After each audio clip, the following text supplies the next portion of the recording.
Good morning, everyone. I'm Matt Jarvis, CEO of 72 and Sunny. This is my partner, Evin Shutt, who's our Chief Operating Officer. So we're very happy to speak with you today. The subject of this conversation revolves around the diversity conversation that's happening in our industry. So clearly, a diversity conversation is afoot, and we are very encouraged that it is growing both in frequency and volume. With that, we see that as bending towards progress, and we're excited about that. However, we are impatient souls, and amid all this conversation, we wanted to start a complementary conversation to that about what are the actions that we can actually take today to start making a difference and transcending the talk that we're doing and move into a more bias for action. So we want to start this about, this story starts about 3 years ago in 2014 when we as a company changed our mission from something that was inwardly focused to more of a purpose-based orientation, which is to expand and diversify the creative class. And this was a response to this conversation that's afoot, and also our position and posture, which is we want to take this company that we've built and use it as an element for progress, both for our company itself, our people, but society at large. We present all these things from a standpoint of we acknowledge this is very work in progress. We are trying to figure this thing out as we go. I think anyone dealing with innovation and anything new has to adopt that learner stance. And unlike so many things in our industry where we want to share and protect, this is proprietary, we are sharing this with you because, one, we would love your input and ideas of how we might be able to advance this, so we're just kind of putting that out in the universe. But also, if you are having these conversations at your company about what actions you might want to take, we just want to raise our hands as willing collaborators and would love to come together on this issue because together we think we can make more impact than as individuals. So this story starts with an economic statement of fact that careers of the past look very different than careers of the future. Today and in the future, people will need new skills to thrive. It's striking that 65% of children in primary school today will end up working in jobs that don't even exist yet. So we have a future of great volatility on unknowns. But we know that the key skills for the future are going to be around creativity, complex problem solving, collaboration, intellectual property, cognitive flexibility. So lots of elements that we look at today is these are the things that actually make you successful in advertising today. So in many ways, this is a harbinger of where the economy is going and what the future might look like. And one group is meeting this shift. One group is very, very well positioned to seize these opportunities. If you're in this room, good news, you're probably in what we are calling the creative class. So advertising is part of it, but it's much bigger than advertising.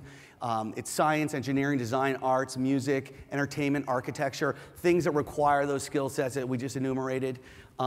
And they require an orientation that I'm going to use my creativity to solve a problem. And this is where the puck is going in terms of our economy and where the opportunities are going to exist. So what we know about this group of people today is it represents about 1/3 of the total US workforce. It makes half the wages, and it represents 70% of all discretionary income, and that's from the Bureau of Labor Statistics. So already a strong presence in terms of number of people, and the economic power is already manifesting. And then when we look to the future, we see an increasing rise in that group of the creative class. If you look at this chart here, you see a flattening of and decline of manufacture, an increase in service, and an increase in the creative class jobs. That's what we're seeing currently. The rub is that when we look at that line of the service industry, one of the majority positions in that is driver. So cut to 30 years from now, automated cars, like what are those people going to do? We need to start working now to grow our creative class opportunities so that as the service jobs decline or that segment shrinks in our society, we have a jobs and we have an economy that is prepared to be fulfilling. The thing that becomes even more jarring is access to the creative class isn't equal. So we know it's growing, we know it's a huge economic power class, but when you start to look by race, by gender, by ethnicity, access isn't equal. Geography also comes into play. If you take the top 20 areas that have the highest concentration of the creative class in the US, and you compare that to the top 20 areas of the highest level of poverty in the US, there's zero overlap. Likewise, if you take these groups represented up here by race, gender, and ethnicity, those are the groups also most represented under the poverty line in the US.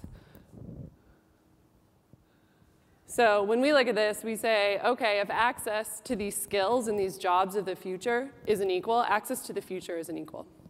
And that's unacceptable.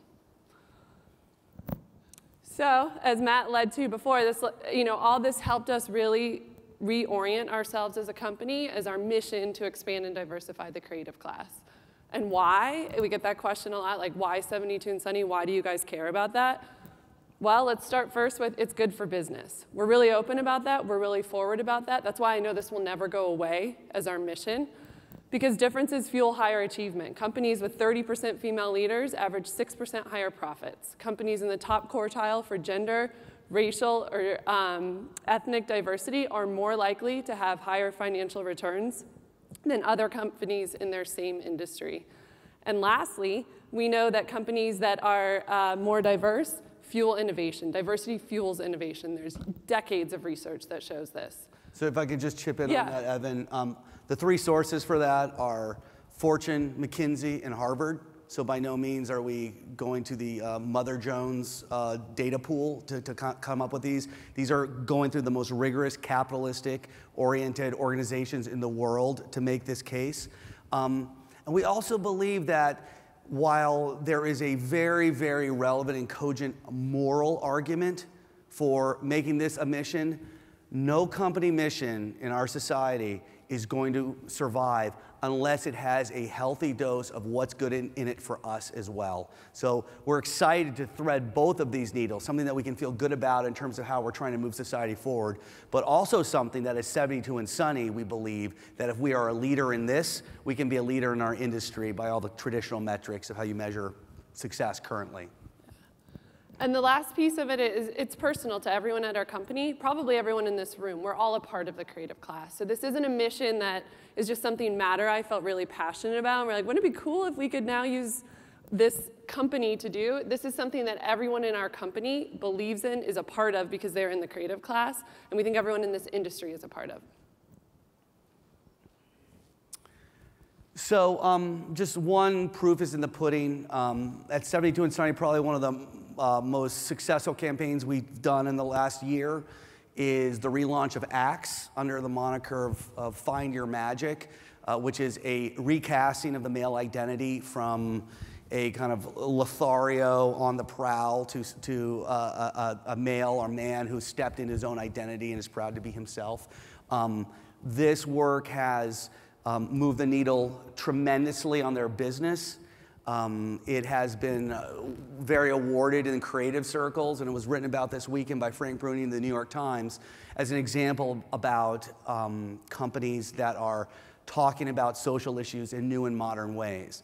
Now, the interesting thing on this is that when you look at who are the people who develop this work, who are these creative geniuses who help drive this big business success, this is what happens when you take female creative directors, of which there are far too few in our industry, and put them on a male project.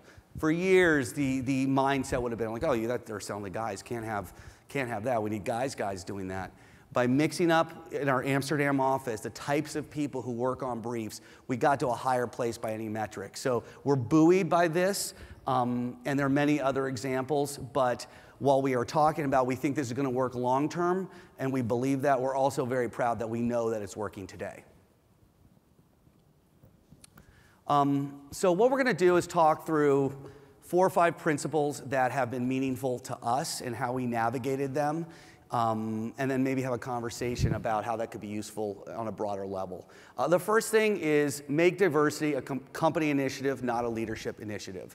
If you are the leader of an organization, there is an instinct to say, okay, I see a problem, I want to do something about it. I need to go figure this out. Evan and I need to huddle in our office and figure out what to do, and then we're going to go present it to the rest of the company and get everybody in line.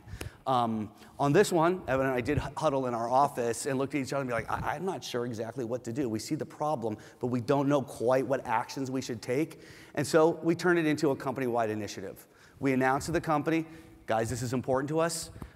We need help. Come forward with your ideas on how to advance this. And we believe that most modern companies are successful when missions are personal, owned, and executed by all. One example of success on this particular thing was we had one young man who's a real star in our company approach us. He's a graduate of a historically black university and said, hey, can I go back to Howard and recruit on behalf of me? I'm from the school there. I know people. Maybe I can get some different types of people applying into advertising and coming to 72 and Sunny. So amid the investment banks and the consulting firms and what have you recruiting there was one advertising agency there, and there was one person from one advertising agency there who was 23 years old recruiting on our behalf. And that was really striking to us. Couple things. One, the folks that he recruited and got into our system have been onboarded and have been performing at a very high level, so we're very excited just from a pure talent play of it. But we were also pretty stunned that we were the only advertising agency there. So agency convention says you find a secret, you keep it. So we know there's great talent at Howard, and we know that nobody else is talking to those folks. We're not going to play that card today. Actually, the card we want to play is we would welcome the competition to compete against 10 agencies at Howard next year, because we think that's what real change looks like when you get scaled commitment from an industry to do something different. So of the many ideas we encourage you to steal, please steal that one. All right, the next one is progress over perfection. So try shit, right? But reserve the right to change your mind. So we found ourselves very quickly getting behind this idea, super excited, lots of enthusiasm. And I think like most people in this industry, want everything to be perfect. But we realized very quickly, and when we stood in front of the company, the first thing we said was, we're going to mess this up. We understand that. But we're going to do it with the best intentions possible, and hopefully we don't do that a lot. And so as we went about this, and I think it's important as everyone in our industry and beyond starts to try different initiatives, to know it's okay. You're going to make mistakes, but you have the right intention. If you lay out your intentions, everyone will stay behind you. So large ideas like this take multiple incremental approaches. So we have a lot of balls in the air, and a couple of these are on the screen right now. And we realized also we don't have to go reinvent a nonprofit, or we don't have to go create all new initiatives. We can look around and learn from them, get behind them, customize them for our company, what makes sense for our culture, and also lean into them. So I think most people are familiar with Free the Bid. I think if you're in LA, you might be familiar with Streetlights, which is a LA-based organization that recruits young people from low economic backgrounds, trains them in the art of being a production assistant, and exposes them to the industry that is quite literally in the backyards of so many in LA. We're partnering with them to figure out how can we require all of our production companies to use Streetlight PAs? How can we help train their PAs, open up our space to them? We're also starting returnships this summer. So we know a lot of women drop off in their careers when they start having children. So how can we make those women who took 5, 10 years off and want to get back into the workforce, how can we make that barrier less intimidating? Returnships, similar to internships, low-stress way to ease them back in. We didn't invent this idea. We heard about it and immediately leaned in and said, does this help expand and diversify the creative class? Absolutely. We should do this, and we're doing it this summer for the first time. Another big one for us, like we said, we don't have all the answers, is childcare. We know, again, women in particular tend to drop off in our industry as they start to have kids. It's also a stress on men, quite honestly. This isn't about like slice the pie. This isn't a pie where you run out of pieces. This helps everyone. We haven't solved that one. So if there's anyone in here who's interested in that, call me, email me. I'm like a co-op model. I think we can define this for the industry together and figure that out. This isn't about preciousness. This isn't about like, well, we want to do it because it's a competitive advantage for us. As Matt said, we truly believe like sharing these things will help us all move forward, which helps not only each of our companies, but our industry, beyond our industry, our country, our world, hopefully. So if you want to do a co-op in LA, childcare, advertising, call us, please. Call me. We are looking for partners. Okay, reframe the conversation, particularly don't be afraid of the quota conversation. The word quota, I think culturally has been a third rail for many years, decades even. It incites lots of emotions. And it's an affront from some perspectives to the ideal of meritocracy. And I think most people, if you say, hey, do you think we should have a meritocracy, most people would raise their hand because that's a really good idea. What that energy doesn't consider, though, is the imbalanced weight that already exists due to the high levels of unconscious bias and all kinds of other cultural headwinds. So we got in front of our company and in a kind of a scary moment in some ways, say, hey, you know what? We are going to say the word quota out loud, and we're going to talk about what that means and why we think that's important. So part of that frame, though, is you have to talk about what a meritocracy really is and how that absent quotas, you certainly don't have a meritocracy. And oftentimes, and we believe, a quota can start weighting you towards the right direction, and by the way, not getting you even close to all the way. So we set out a program where we said, okay, the next 100 people we hire, we are going to be very, very overt that we are pursuing racial diversity at all levels of the company and gender diversity at the very highest levels of our company. We have not, in that process, we're probably about halfway through it. We don't feel like we've sacrificed a single bit in terms of the type of quality that we've brought into our company. We've just had to work a little bit harder. And we feel that if we're going to come up and say that this is important to us, then we should be working a little harder on it, because this is not an easy thing to do. But opening this conversation is an important step in the process, we believe, because unset goals just don't get met. And the natural flow of our culture isn't going to meet the goals that are going to meet our satisfactions. So we have to challenge those, and that's what we've done. And it's been striking also how people of all classes at our company have gotten on board and are excited about this, because they see that the rising tide lifts all boats, and a more diverse workplace is part of a rising tide for any good company.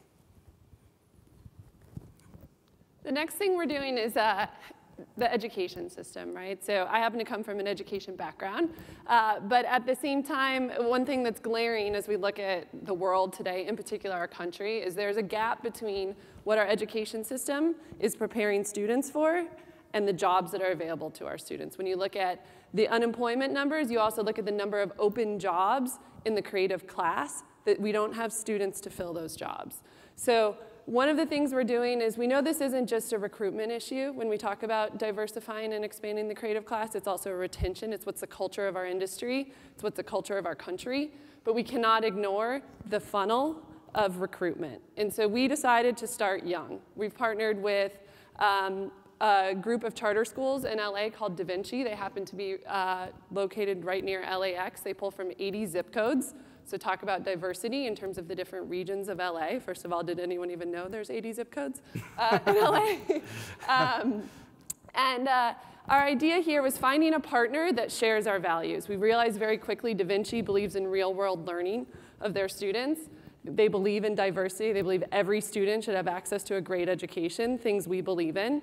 And they believe in partnership with industry. So as we dug in with them and figured out what's right, we know our time is value, right? That's how most agencies make their money, is on their people's time, if you're a creative agency, not media necessarily. But, and we started to look at how can we help and what can our people, everyone at our company, be the boots on the ground to really encourage change. So we've done everything from mentorship programs with them. We do lots of 101 advertising panels, and these are the simplest thing you can imagine. Hosting 90 students at our company and putting 4 panelists up there from our different disciplines at the company, just talking about their jobs, is creating an awareness of these jobs that, especially in LA or in New York or in Chicago, are less than 10 miles from where they might live that they didn't even know existed.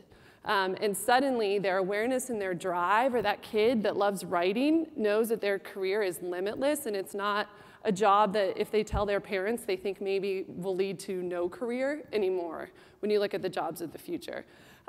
We have helped lead projects with them. We have briefed them on the same briefs we get for our clients that sometimes are targeted at high school students.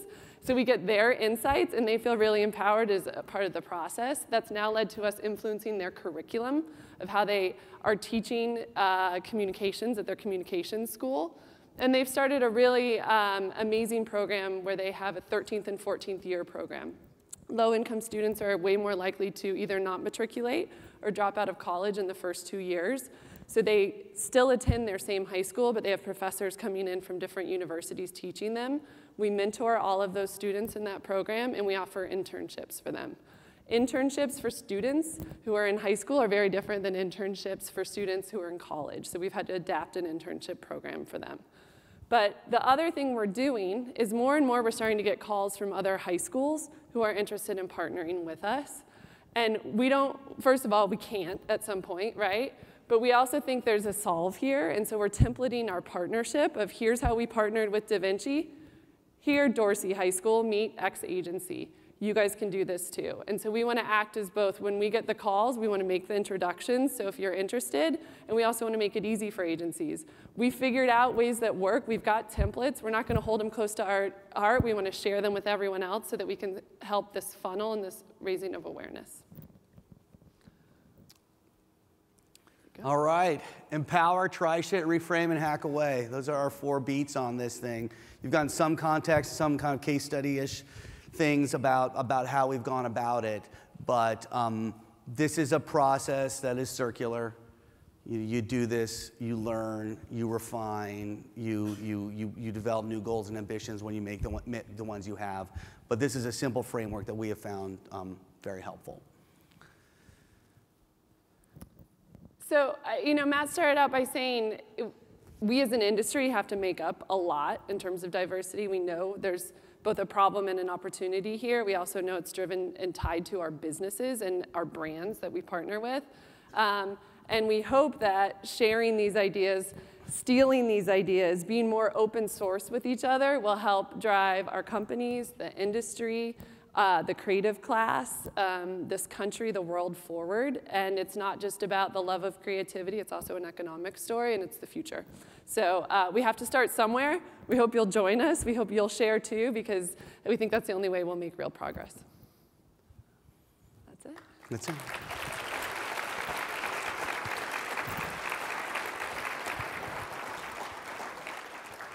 Does anybody have any questions on any of this? If not, we can also take some time and meet up afterwards.